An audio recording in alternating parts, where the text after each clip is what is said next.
Maine Democratic Senate candidate Graham Platner has a sexting scandal on his hands now. A lot more to break down in that Maine race. Teddy Daniels, the Afghanistan Purple Heart recipient who he defamed, joins us today. Plus, Chris Wilson from Eyes Over breaks down what Republicans need to do to keep a majority in the midterms. Welcome to the Sean Spicer Show. Let's get into it. All right, guys, good Monday to you. What a big weekend. There's so much going on. I don't even know where to start, but don't worry. We've got it all covered all weekend. Tomorrow, the big primaries, California, Iowa, we'll break that all down. Unbelievable. And so much happening over the weekend. There's a lot going on in Iran. We'll get to that. John Solomon's going to be here tomorrow. Dave Rubin on Friday. We've got so much, and we're going to be breaking down all the controversies on America 250 that happened. So much to head going on, but a lot going on in this Maine Senate race, which is critical if Democrats have any shot of taking back the Senate. I walked you through the math last week, but Graham Platner, the Nazi tattoo, women-hating, guy who made disparaging comments about blacks and veterans, he attacked a Purple Heart recipient, Teddy Daniels. We'll play that for you in a minute. It's going to be crazy whether Democrats continue to support this guy, and there's a big fracture in the Democratic Party. But the other big news is we got Chris Wilson here from Eyes Over. He's going to break down the affordability issue, what's happening in the electorate, whether Republicans can message a win to the majority in the midterms. We'll break that all down. One last shout out, a couple more days of this exclusive offer. If you want, I don't care if it's for Father's Day or for anything else, but I'm doing it in light of Father's Day. A couple more days left. If you're interested in getting a personalized, inscribed, signed copy of Trump 2.0, go to SeanSpicer.com to the books tab. I'll do this for the briefing as well, by the way, but you just order it and then send a note to contact@SeanSpicer.com. Tell us how you want it inscribed and we'll shoot it out. $30 for Trump 2.0, and that includes postage. So we got a lot to break down. But let me tell you about the Graham Platner stuff. CNN's Michael Smerconish went to town on this guy about the Nazi tattoo. Take a look. As for the tattoo, he didn't cover it until October of 2025, 18 years after getting it, and only when it became a political problem. Think about that for a moment. 18 years of getting out of the shower, 18 years of looking into the mirror and seeing the Totenkopf.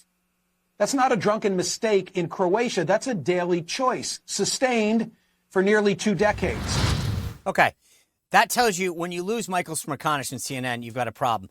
But then over the weekend, new opposition research comes out that shows between 6 and 12 women that married Graham Platner was texting with in a sexual nature. Now, the campaign says it's only 6. Apparently, that's the magic number, I guess, that it's okay. So he did what politicians do. He trotted out his wife to talk about this, and he's blaming the media. Take a look. It makes me really angry, disappointed, and I find it really shameful that there's a group of media outlets and people who are willing to spread gossip instead of talking about real issues that Graham is running on, like healthcare and education and childcare. I just really wanted to make sure that everyone knows that Graham and I have a great marriage. Being married is hard. Being newly married is hard. Being newly married and going through infertility is hard. Being newly married, going through infertility, and a Senate campaign is hard.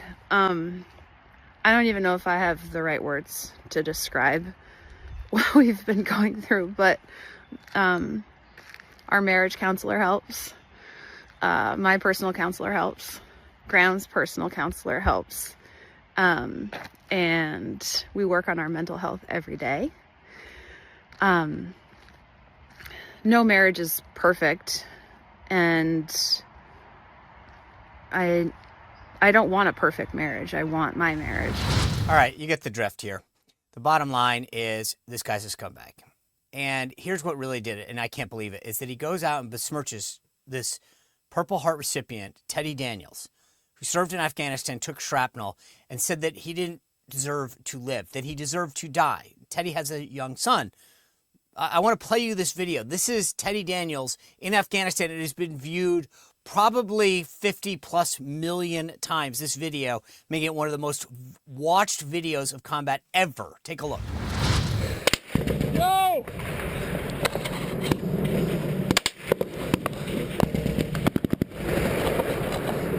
Help me!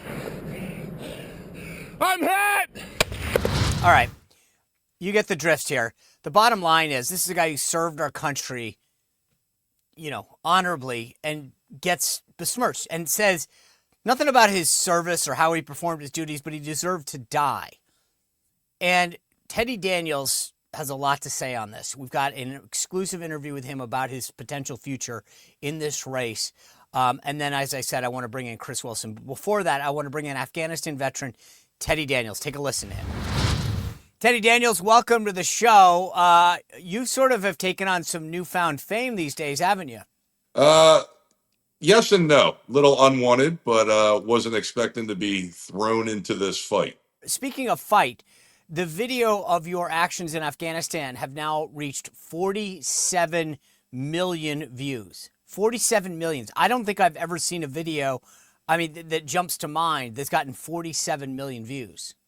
Well, that's just on one platform. That's on that one YouTube link. I've been told by folks it's closer to 125 to 150. I mean, just on that one link alone, it's 47. Yes, sir. Okay, so let me just back this up then. When Graham Platner came out and made the comments that he did about your service, did you guys have any history? Were you shocked by this? Did it come out of the blue? I had no idea who the man was. The funny thing is I told my wife several days before all this popped, and I said, you know what, honey, I think I'm just going to take a break from politics and start focusing more on business. Like I'm just kind of done with everything. And then the morning I was supposed to leave to go back on the road, we're sitting on the front porch drinking our coffee, and she goes, I just got a message from a friend on Instagram. Apparently you're in the news again. And I'm like, okay, well, what now? And she goes, no, it's Fox News. And she told me what it was. And I said, who's this freaking guy? Like, I'll be honest with you, Sean, I hadn't even been paying attention. And I'm like, okay, whatever. So he's a self-proclaimed communist. Say what you want to say. I could really care less. But so let me just get this straight so everyone understands this. You, prior to him commenting on you, have you ever met Graham Platner? Have you ever spoken to Graham Platner? Have you ever interacted with Graham Platner? No, sir, not at all. And I don't hang out in those commie circles. So obviously I'd have no reason to have any conversation with him. Like I said, I didn't even know who the guy was. So he just randomly comments on a video of your actions in Afghanistan, and that's what set this whole thing off. That's what it looks like. Yes, sir.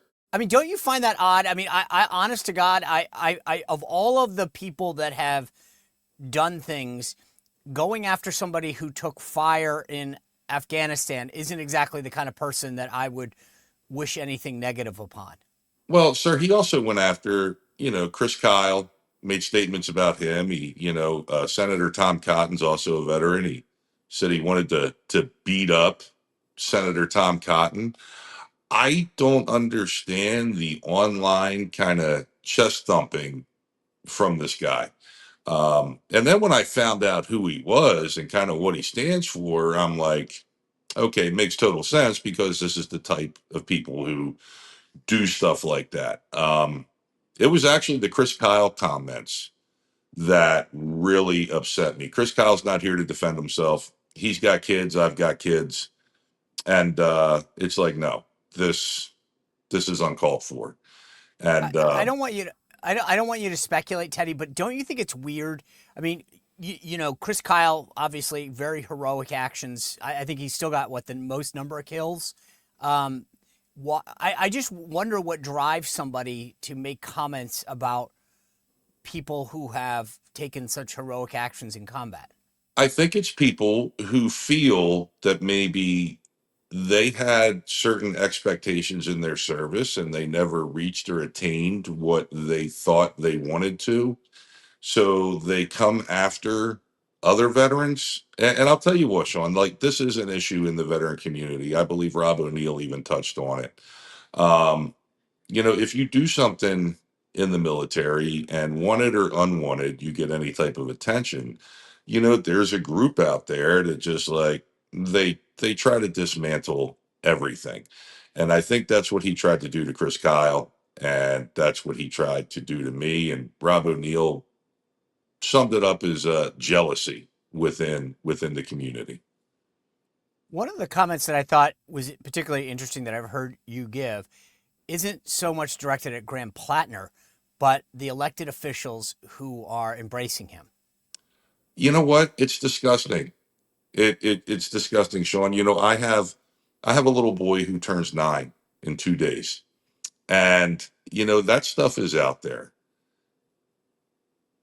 for people like Elizabeth Warren and Bernie Sanders. The whole fight the oligarchy tours, they fly in on their private jets. Um, to be backing a man who said that, tell my kids that you're backing a man who said their father didn't deserve to live. I mean, that's the lowest kind of scum on earth right there. Um, that's sickening. And it's like Grant Plattner, the man obviously has some mental deficiencies going on. I don't like how he blames everything on PTSD. I have PTSD. It's not an excuse for abhorrent behavior. But these No. Democrat elected politicians should know better. What message do you think that sends to the veteran community that Elizabeth Warren, Bernie Sanders, Ro Khanna, they embrace Tim Walz, they embrace this guy who has wished? I mean, the thing that's interesting, Teddy, to me is that he's not just disparaged a veteran who served honorably, but he wants you to die. And that to me is there's a sickness in there. It is a sickness. And, I think he's an embarrassment to the veteran community. Uh, you can go on. I've since been following this race and everything that's been going on, and you can see about everything else he talks about is just a straight up lie. And Sean, I can tell you this: I was an infantryman, and when I enlisted at the height of the war in Afghanistan. I wanted to go fight, and then when he made the comment about Susan Collins saying, "You drafted me into war." Well, Graham, you went and enlisted after the war started, and I don't know a single infantryman who doesn't want to go downrange and do their job. So you can't have it both ways. You can't say, I wanted to deploy and go do this, and then say, Elizabeth Warren sent me, she voted to send me to war. Which one is it? So he throws every contradiction out there. And I think that alone, I've started watching some of his stuff, Sean, and like you can see that he's kind of he's definitely not the alpha type guy. Um, he's really not, and I've noticed that as well. It seems to me, I made a comment to some of my colleagues on my morning show that he's not, he's very inauthentic. He claims that he was the harbor master in his town in Maine, and now there's questions about what duties he actually performed. I feel like this is a guy trying to play a role, um, and that he's not the authentic working, hard working dude that he says he is. He went to an elite prep school in New England, and he's not this sort of aw shucks kind of pull yourself up from the bootstraps kind of guy. No, he's not, Sean. And apparently, he used his GI Bill and went to college for 7 years. Didn't have a degree, like never did anything with it. You know what you call people who go to college for 7 years? They're called doctors. Okay. This guy went to school for 7 years on the GI Bill, on the government dime, with nothing to show. And, again, I've done my digging. It looks like the LLC for his oyster farming company, where his only client is his mother's high end restaurant, was filed after his paperwork was filed to run for U.S. Senate. So they had to create this look at me, I'm a normal guy story like Tim Walz. But obviously, he's been living off of daddy. And outside of that little community, nationally, nobody cares who your daddy is. So He's been living off of daddy for all these years, and now he's trying to come off as a working man. Sean, my father was a brick and stone mason. Okay. My mother worked in a textile mill. Those were hardworking people. This guy's not one of them. Again, what I find fascinating about this and what I think is lost in the discussion is that he took a shot at you for no reason. You guys have no history, no past, no connection. And he doesn't just demean your. It's like if you watch a video, sometimes you say, oh, that guy's a bad shot. Or, they put their uniform on sloppy or something, maybe made a critique of you. But he didn't just do that. He literally said that you deserve to die. And I do believe that there is a true sickness there. There is, Sean. And here's part of the sickness, too. The guy was craving attention, he was craving to be heard. So he goes online to the most viewed combat footage ever and makes a comment cheering on my death to get the attention that he wanted at that time. I don't know if this is the attention he wants now, but he wanted attention, and I'm going to give him all the attention that he wants, Sean. How many people have reached out to you since this all went down? I mean, from like have National Party folks, have super PACs, like who has been reaching out to you to get your take on this? You name it, Sean, they've been reaching out. I've been in conversations with everybody, all the way down to the local level in Maine, from national down to local level, and they've reached out to me. And Do you go ahead. do you intend to go to Maine? I do. I do. Now, Sean, I know this is a recording. I don't know if I'm supposed to say that, but um, that's part of the plan. When do you plan on going to Maine? That's up to the folks who want to send me there. I will clear my schedule, and I would really like to approach Graham Platner in person. I want to walk up to him. I want to shake his hand like a man because I'm not one of these guys. I want to shake his hand like a man, and I want to say, Graham, I'm Teddy Daniels. Is there anything you have to say? Is there anything you have to say to my children? I just want to see his reaction. Is he going to cut and run? Is he actually going to shake my hand like a man and apologize? Um, I don't know what his reaction is going to be, but I think people act a lot different when the reality of your situation is standing right in front of you. Sean, I am 6'4". I'm 280 pounds. I'm a former Division I college football player. I was a cop for nearly 15 years. I was a hand-to-hand combat instructor. Obviously, in the military as a veteran, and I do high-profile protection work right now. Mike Tyson, wasn't it Mike Tyson who made the comment that social media has made it comfortable to disrespect other people without getting punched in the mouth for it? Now, Sean, like, I'm not concerned about, I'm not looking to punch Graham Platner in the mouth. Trust me, I'm a grown man. I don't need to go out and make comments like that. But I think he does need to face the reality of the situation. And the thing that really hit me too, Sean, I had a Vietnam vet approach me. Or I'm sorry, not a Vietnam vet. I had a gentleman approach me who lost his brother in Vietnam. And he thanked me for standing up against Graham Platner. And his comments about me hit that community. It hit the Gold Star family community. When you have another service member cheering for the death of somebody actively taking fire from the enemy, Gold Star families, it's like they are appalled by this, absolutely appalled. And that this man could possibly be a sitting U.S. senator who will have a vote to send America's young men and women into conflict. And he says, cheering on my video, I didn't deserve to live. How do you think Gold Star parents feel about that, Sean? When you extend your hand to Graham Platner and introduce yourself and say, I'm Teddy Daniels, what do you have to say to me? If he extends his hand back to you and says, I apologize, I was in a dark place, please give me forgiveness, what will you say? Brother, I'm all about forgiveness. Um, the PTSD excuse thing has been played out way too long. He had an opportunity to apologize about a week ago. He had numerous opportunities to apologize. And here's the thing: I don't need his apology. I'm a grown ass man, Sean. I'm secure in myself. I'm comfortable in myself. My life does not. Uh, I don't wake and go to bed every day praying for Graham Platner to apologize to me. It means nothing to me. If he did, it would be disingenuous. I want Elizabeth Warren and Bernie Sanders and every Democrat politician that's backing him to apologize to my children. Okay, the apology doesn't need to come from Graham Plattner at this point. We know that the guy is a little bit off. I have PTSD, Sean.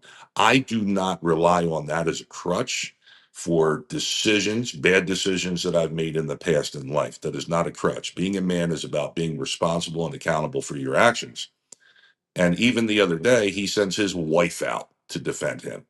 So I'm sorry. Like, he wants to come off as this alpha, blue collar, working type man, then stand there and face the heat. Don't send your wife out to act as a human shield for you. Have you been in contact at all with Susan Collins' campaign? I have not. I have not. It has been indirectly, sir. Okay. Well, Teddy, look, I want to thank you for your service. I don't. I mean, first of all, I don't know that I don't think I ever would wish anybody, my biggest enemy, to die. I think that's a very sick thing to think about somebody. Never mind hurt them. Never mind somebody who went to war on behalf of this country, served it, took a hit. So, thank you for what you've done. And I'm sorry that your family's gone through this. I know a fraction, I think, of what it's like to get your family dragged in. And to your point, like, your kids and your wife should never have to endure this kind of notoriety because somebody decided to besmirch your service. So I'm sorry what you guys have had to go through as a family. I'm sorry that anybody questioned your service, and not just your service, but your life, because God knows you've done a lot for this country, and I appreciate you being with us today. Sean, we love you and we appreciate you, brother. And thank you for being the voice in the fight. And it means a lot. You bet, man. Stay safe. All right. Thank you, sir. Hey, by the way, let us know when you're going to Maine. I want to give people a heads up. Oh, okay. Will do, brother. We'll All right. connect offline and talk. All right, deal. Thanks, All Teddy. right. Thank you. All right, guys, that was unbelievable. Crazy unbelievable. And we broke some news here that he's headed to Maine. Now I want to see how this thing is playing and why. Bring in former pollster of the year and CEO of Eyes Over, Chris Wilson. Chris, welcome back to the show. I want to jump in based on what Teddy Daniels just talked about. Because something jumped out at me in your weekly report. You've got this thing called the Elite Distrust Index. Yeah. And I can't for the life of me, Chris, you've been in politics a long time. I've been in politics a long time. If you called me and said, hey, Sean, I got to run something by you. I got a candidate I think we're doing some work for, but let me just read you in on a couple things. He's a veteran. He served in multiple deployments, 2 different branches of the armed services, oysterman, and I'd be like, oh, okay. But then you'd say, hey, Sean, I got to tell you a couple things about him that we're probably going to hit on. And say, okay, Chris. You go, he has a Nazi logo tattoo. He's had it for 18 years, just covered it up. And I'd be like, wow, that's going to be a problem. He said some things about women deserving their own sexual assault. Yeah, I think that's going to be a problem. He'd say that blacks aren't good tippers. Well, that's going to be an issue. He's been texting with a bunch of women that aren't his wife. What do you think? And I'd go, God, Chris. And one more thing. He said a Purple Heart recipient who's got the most viewed video of a combat situation, 100 million views, deserved to die. I'd be like, there's no way this guy's getting elected. And you'd say to me, well, Sean, the latest polls show Graham Platner leading significantly. I can't make sense of this. And then I see your Elite Distrust Index. I go, maybe they just don't like elites. And I don't know, make sense of this. Yeah, gosh, there's so much wrapped up in that. Let me first explain the Elite Distrust Index, since that's where you've left, because I do think that's one of the things that is really driving opinions this year. And we track this on a weekly basis. It's a measurement of how much skepticism voters have toward institutions, political leaders, media organizations, large corporations, centers of power.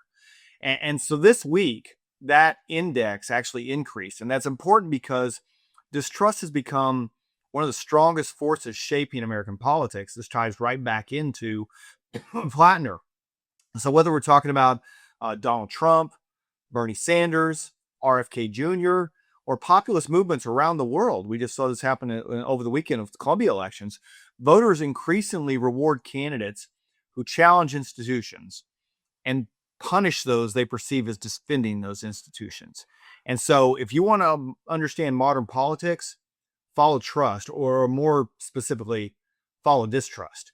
And I do think that's what's occurring up in Maine, because it's funny. I feel like you and I have been around politics a long time, and Graham Platner is kind of a combination of Anthony Weiner meets Roy Moore meets Todd Aiken meets I'm sure I'm leaving out a few of the different scandals here.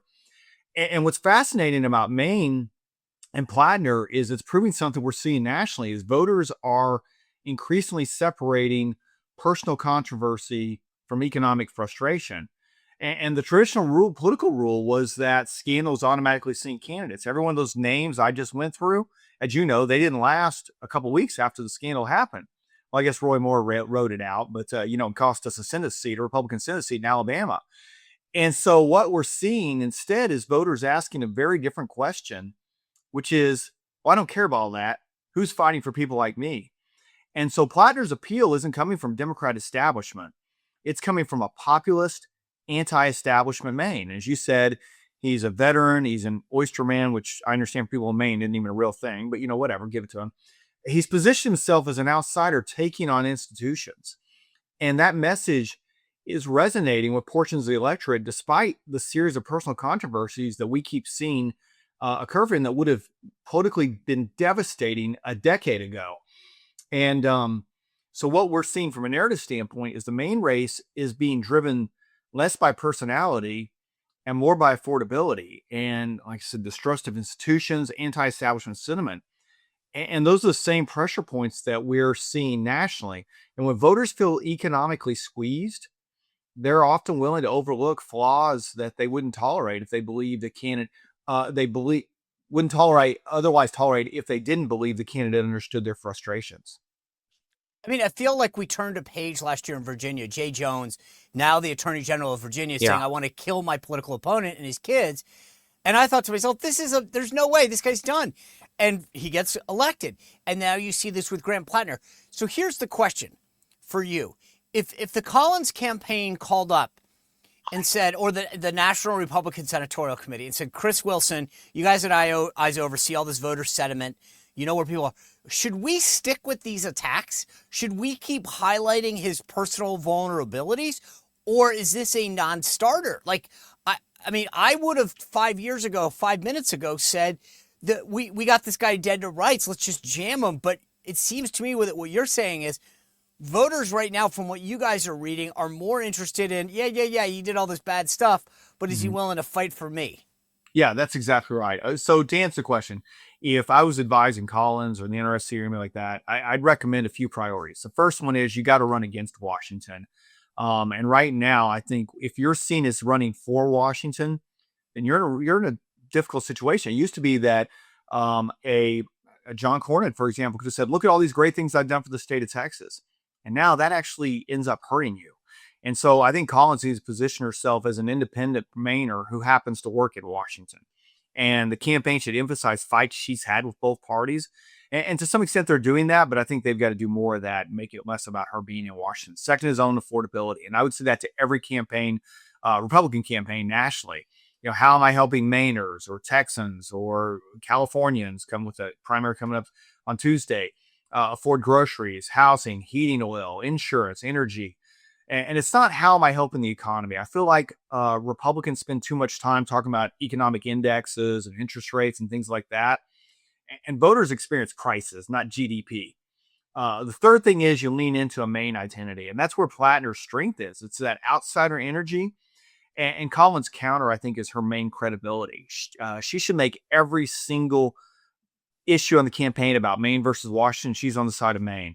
And Platner's with Washington, with Bernie Sanders and all these left-wingers that are supporting him. Maine common sense versus a national socialist ideology. Results versus rhetoric.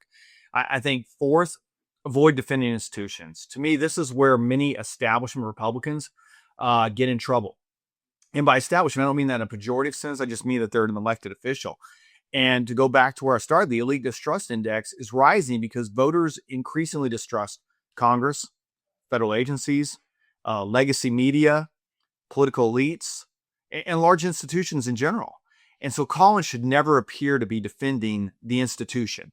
Instead, she should emphasize accountability, oversight, reform, down into that. And then five, the fifth one, the final one would be make the election a choice and not a referendum. I think the biggest risk for Collins is becoming the subject of the election. The biggest opportunity is making the election about the alternative. If Platner continues to accumulate controversies and takes positions outside of Maine's political mainstream, which he's able to do now, and it's not really being publicized. There's no socialists in Maine. I mean, there's a few, they moved there during COVID, but for the most part, they're pretty much, freedom-loving Americans.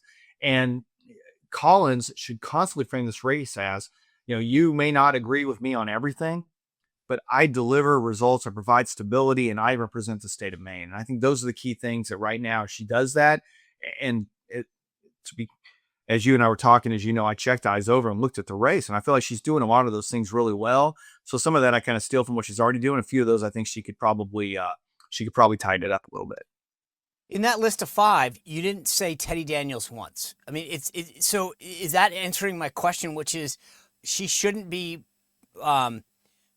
prosecuting the case that he's just nuts? I mean, like, you go down that list that I gave you. I mean, each one of them should have been disqualifying: the Nazi tattoo, the women deserve their own sexual assault, blacks don't tip, you name it. And now the disparagement of Teddy Daniels.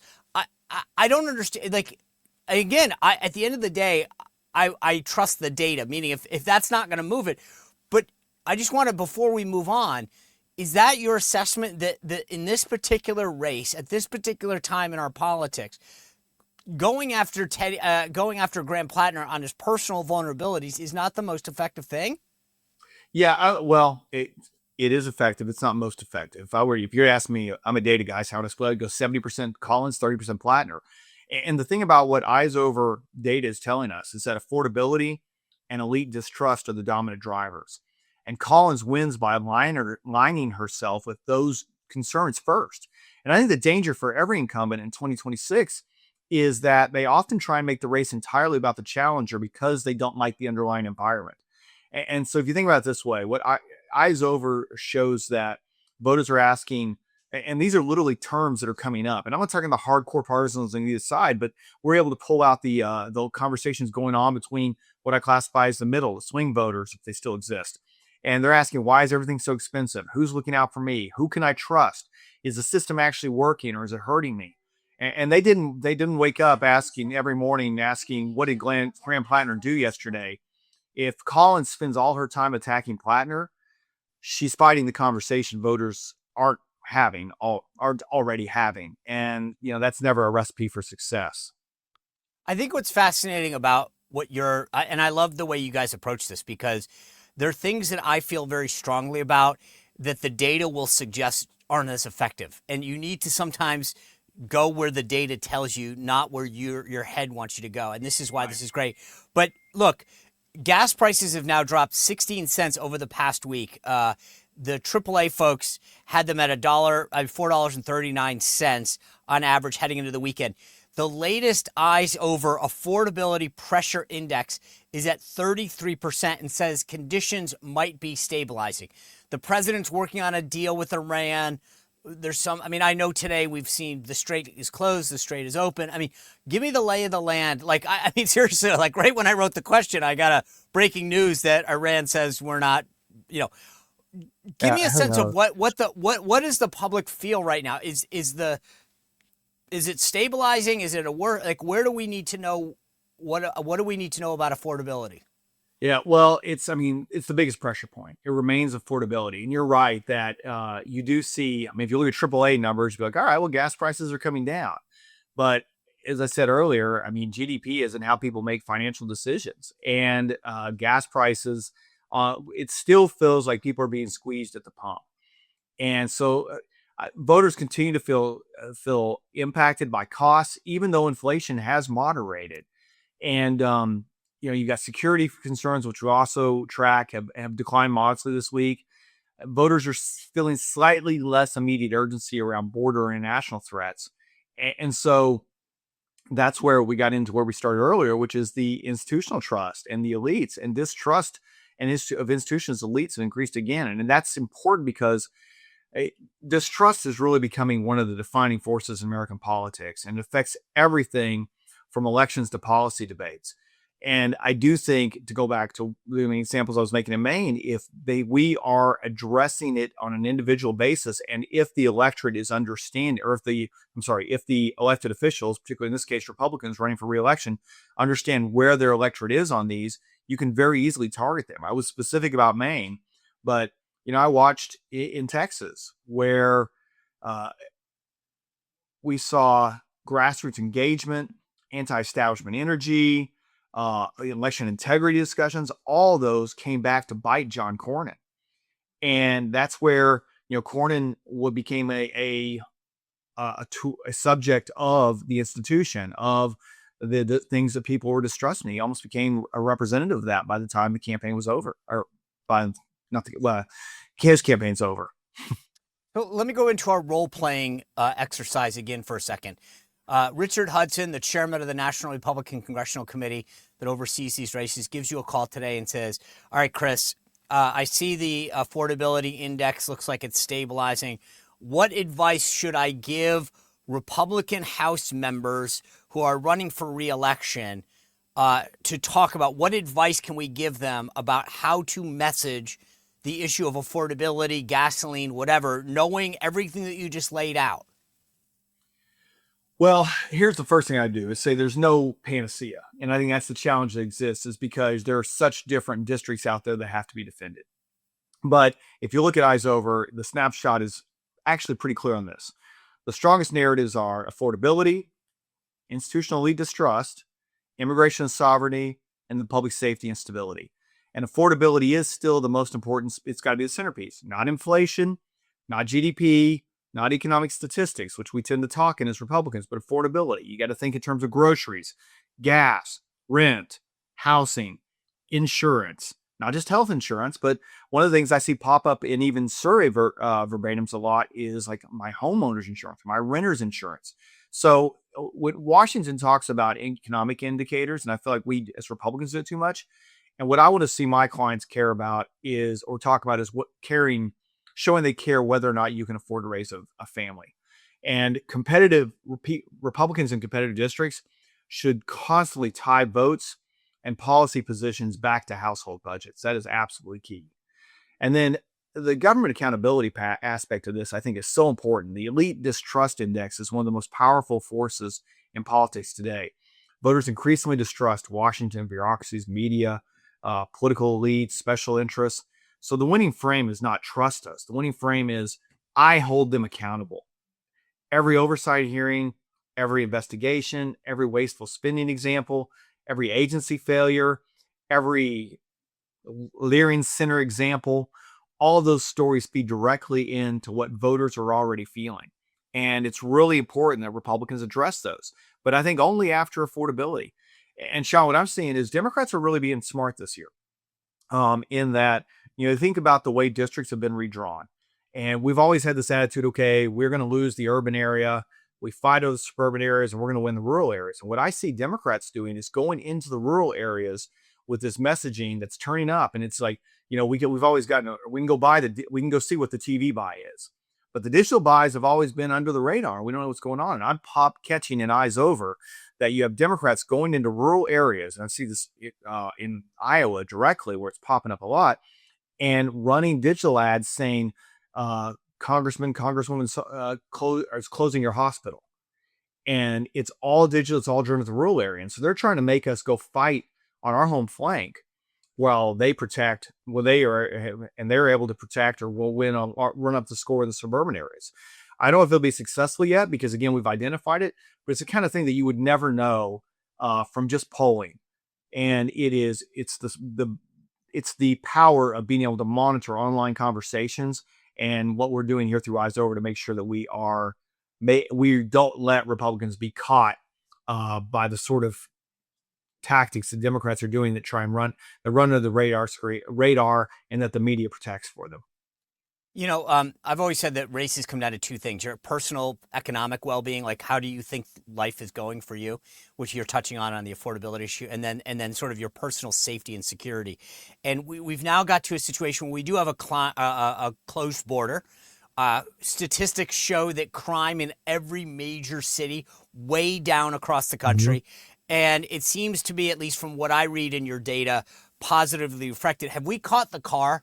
Right? Has the dog caught the car where suddenly we don't have this as an issue because we solved it? Then we've got to deal with affordability and we're sort of a victim of our own stuff. I mean, I see what's going on in New Jersey a little bit flaring up, but we've got to be careful going into this election because one of the issues it seems like we solved.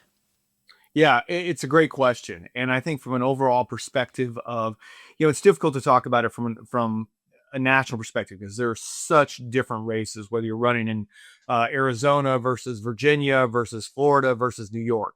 But having said that, I think yes, that is absolutely what's occurring. Is because there's been so much success on the Republican side that we're kind of a victim of it, in that it's tough to go talk about all these things that we've been successful at whenever you've got affordability and pricing continue to drive the conversation.